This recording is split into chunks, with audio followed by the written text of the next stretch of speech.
Haleluya, haleluya, haleluya. Shalom warga kerajaan. Senang sekali kembali berjumpa dengan saudara. Dimanapun saudara berada, doa saya kiranya setiap kita tetap sehat dan tetap dalam pemeliharaan Raja kita yang sempurna. Haleluya, haleluya. Nah, saudara terkasih dalam Tuhan, hari ini saudara terkasih dalam Tuhan, saya ingin mengajak kita sama-sama merenungkan kebenaran firman Tuhan dari kisah panggilan Nabi Yesaya, saudara. Sebab saya percaya setiap kita, Tuhan punya panggilan dalam hidup kita.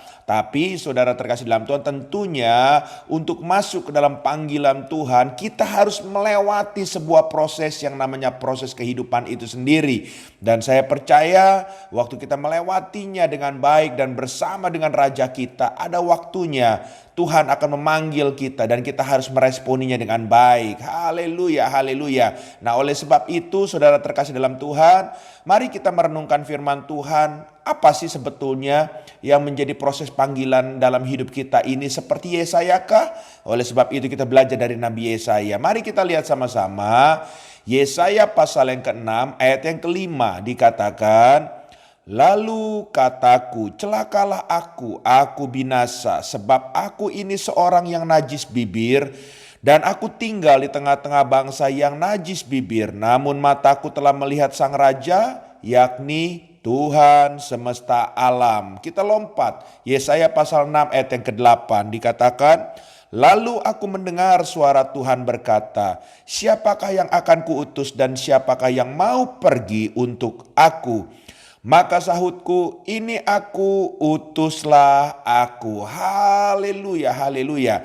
Saudara, kalau kita baca dan merenungkan kebenaran firman Tuhan ini adalah fase di mana Yesaya pertama-tama dia dipilih oleh Tuhan, saudara. Kenapa dia dipilih oleh Tuhan? Karena saudara melihat dalam ayat yang ke-5 dikatakan, "Namun mataku telah melihat Sang Raja, yakni Tuhan semesta alam." Sebab Yesaya dipilih karena ada proses pengenalan terlebih dahulu kepada Sang Raja. Banyak orang ingin dipilih oleh Tuhan untuk dipakai secara luar biasa, tapi mereka tidak pernah mau mengenal Tuhannya. Ya, saudara terkasih dalam Tuhan, saya percaya bahwa Tuhan kita memang betul mengenal kita pribadi lepas pribadi. Tapi yang Tuhan kehendaki bukan hanya Tuhan yang mengenal kita, tapi kita juga mengenal Dia secara pribadi, saudara. Sebab Tuhan punya, ya saudara terkasih dalam Tuhan, maksud. Tuhan ingin melibatkan saudara dalam proyek pekerjaannya, saudara. Sebab itu proses pengenalan itu sangat menentukan keberhasilan proyek yang akan dipercayakan kepada setiap kita. Bagaimana mungkin seorang pengusaha mempercayakan perusahaan yang besar kepada seseorang yang dia tidak kenal? Tidak mungkin, saudara. Seorang pengusaha hebat, dia akan mempercayakan perusahaannya untuk dikelola atau dibantu operasional dan lain sebagainya. Kalau dia mengenal orang tersebut secara baik dan orang tersebut mengenal dia sebagai ownernya.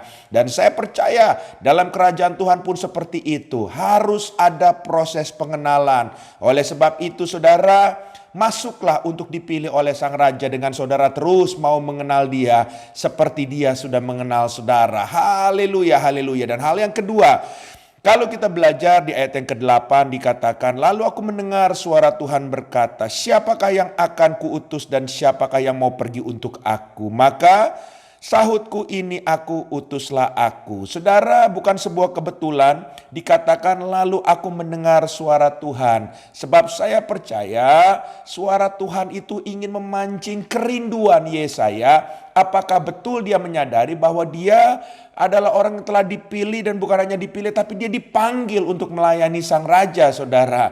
Haleluya. Seringkali saudara terkasih dalam Tuhan, Tuhan sudah memanggil-manggil kita karena Dia sudah memilih terlebih dahulu. Tapi saudara terkasih dalam Tuhan, saudara gak sadar Tuhan sudah memilih saudara untuk terlibat di dalam ladang pekerjaan Tuhan. Oleh sebab itu hari ini mungkin firman Tuhan ini berbicara juga kepada saudara dimanapun saudara berada.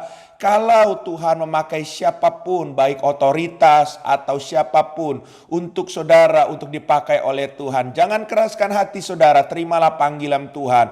Dan saya percaya sekalipun kalau kita belajar Yesaya dalam ayat yang kelima, kita kembali lagi dikatakan dia minder dengan kekurangannya, saudara terkasih dalam Tuhan. Tapi Tuhan mampu menutupi kekurangan kita karena Tuhan sanggup mengurapi kita dan menyempurnakan apa yang menjadi tidak mungkin bagi kita itu mungkin bagi Tuhan.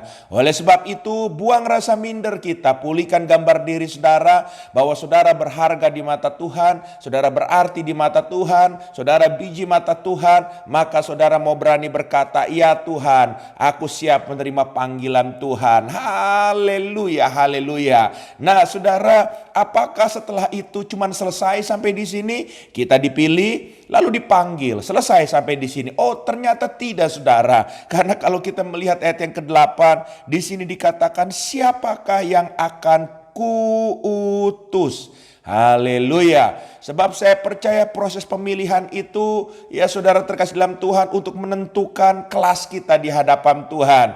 Apakah kita orang yang biasa atau kita benih unggul di hadapan Tuhan. Dan saya berkata bahwa kalau kita dipilih, kita adalah benih unggul. Dan saudara, sebab itu kita meresponi panggilan Tuhan. Dan setelah itu, setelah kita meresponi panggilan Tuhan, kita harus berkata, "Ya Tuhan, saya siap untuk diutus." Saudara terkasih dalam Tuhan, jangan pernah saudara ada di zona nyaman hidup saudara. Tapi hari ini ladang sudah menguning, banyak jiwa-jiwa yang perlu dituai. Dan hari ini penuai itu kurang, saudara terkasih dalam Tuhan. Maka Sang Raja ingin mempersiapkan hidup kita untuk kita siap diutus ke ladang Tuhan. Apapun ladang saudara yang Tuhan percayakan, mungkin saudara bukan sepenuh waktu untuk melayani Tuhan. Tapi percayalah, kalau saudara sepenuh hati, Tuhan sanggup memakai saudara dimanapun saudara berada. Tuhan tempatkan. Mungkin itu di ladang pekerjaan saudara, mungkin itu di ladang pemerintahan yang saudara juga ada di situ. Mungkin itu di dunia entertain yang saudara juga ada di situ. Mungkin itu di dunia-dunia lain yang Tuhan hari ini percayakan. Teruslah menjadi terang, teruslah menjadi garam. Oleh sebab itu, 3 hal ini saudara pegang dalam proses pemanggilan Tuhan untuk saudara mau dipilih, saudara mau meresponi panggilan. Dan yang ketiga, saudara harus siap diutus. Kalau ketiga hal ini saudara lakukan, percayalah hidup saudara akan lebih berharga. Hidup saudara akan merasa lebih berarti. Kenapa? Karena saudara sedang melaksanakan amanat kerajaan dalam hidup saudara untuk Sang Raja Agung kita, yaitu Tuhan Yesus Kristus. Haleluya. Tuhan memberkati. Izinkan saya berdoa. Bapa di surga, hamba berdoa dalam nama Yesus. Mungkin hari ini Engkau yang memilih kami, Engkau yang telah memanggil kami, dan Engkau yang akan mengutus kami. Oleh sebab itu, teguhkan hati kami untuk kami mau berkata, "Ya Tuhan, kami mau. Ya Tuhan, kami siap." Karena kami percaya di dalam panggilan yang kudus untuk sesuatu rencana-Mu yang luar biasa. Kalau kami berkata kami siap dan kami mau, maka kehendak-Mu akan dinyatakan bagi hidup kami, dan kami akan mencapai destiny kami. Terpujilah nama-Mu, dalam nama Yesus kami mengaminkannya. Haleluya. Amin.